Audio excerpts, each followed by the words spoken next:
Welcome to the show. Let's begin. Your take on the market broadly today, and what are going to be your picks for our viewers?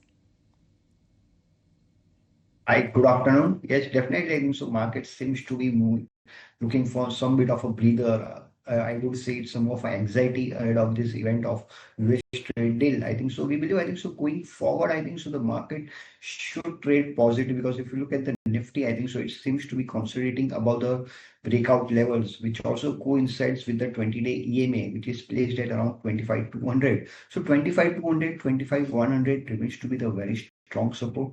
I absolutely agree. I think so the market it's more for lackluster. It's more for stock specific action. But I think so market is waiting for this event to pan out. And more importantly is I think so the Q2 numbers, like Q1 numbers, I think so that is I think so the market is looking out for. So it's more for stock specific actions likely to continue. But eventually, if you look at the broader picture, we expect Nifty to head towards 25,800 in the coming month with strong support at 25,200. Because if you look at the market breadth, I think so that is a good indicator to understand the sentiment of the market. And if you look at the market breadth, percentage of stocks which are trading above 200, the moving average of total CNX 500 currently is at 60% compared to 52% of the last month. So it looks like I think so maybe the near term we see more of a consolidation, but I believe it's a more of a buy on dip market with strong support at 25,200 and target of 25,800 to 26,000 in the coming month. Dharmesh, if I take an analogy of a football match, this market is behaving like 2 goals this side, 2 goals that side, and in the draw. In the end, yesterday you would have seen just 0.3%, 0.3 points up, not even percentage points. And every day there is a new hero. Yesterday there was FMCG, today there is private bank. Which are the sectors now one should pencil in or one should wait and watch before entering into market? I think so the sectors to talk, I think so we believe I think so the banking as a sector, I think so clearly outperforming even in this current corrective phase if you look at the market. And particularly I think so PSU banks, I think so the one which is looks to be on the verge of a breakout. So we believe I think so PSU banks are the one sector which we do like. We can see a uptick coming in the coming months. Apart from that, again, we believe I think so real estate as a sector, a sharp move in last 2 months after the post RBI rate cut. We've seen a sharp recovery in the real estate sector. But what is happening right now is nothing but a retracement of that rally. So inside this, I think so we believe I think so the real estate sector, banking, metals. Again, I believe I think so the way the rally happened in the last week, it looks like a more of a retracement happening. So any dip in metals should also be bought into. So metals, real estate, PSU banks are the ones one should definitely look out from the medium term perspective. Consider buying metals on dips and at the same time real estate as well as banking majors. And since the time the quarterly updates have started flowing in for both banks as well as real estate sector, we have started both the segments performing. Dharmesh, good afternoon.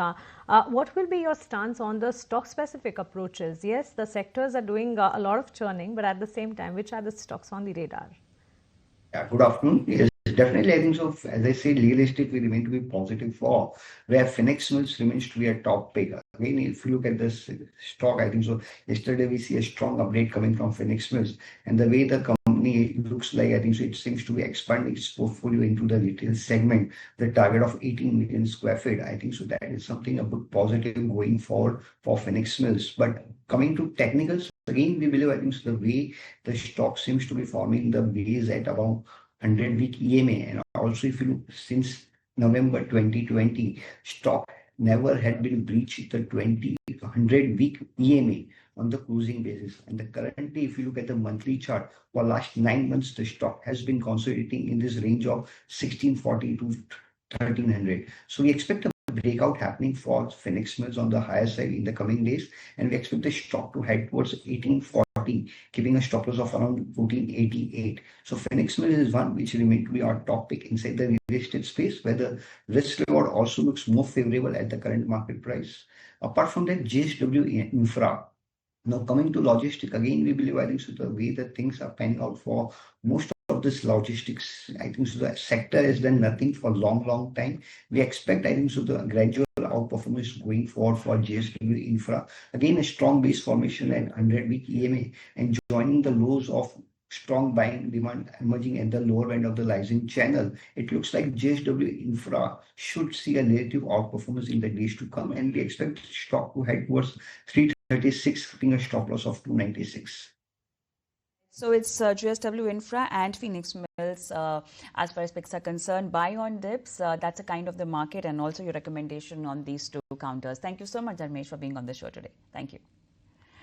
But then let's move on. Banking major Kotak Mahindra Bank is up and buzzing on the back of its strong Q1 updates. Varun Dubey joins us with all the details. Varun.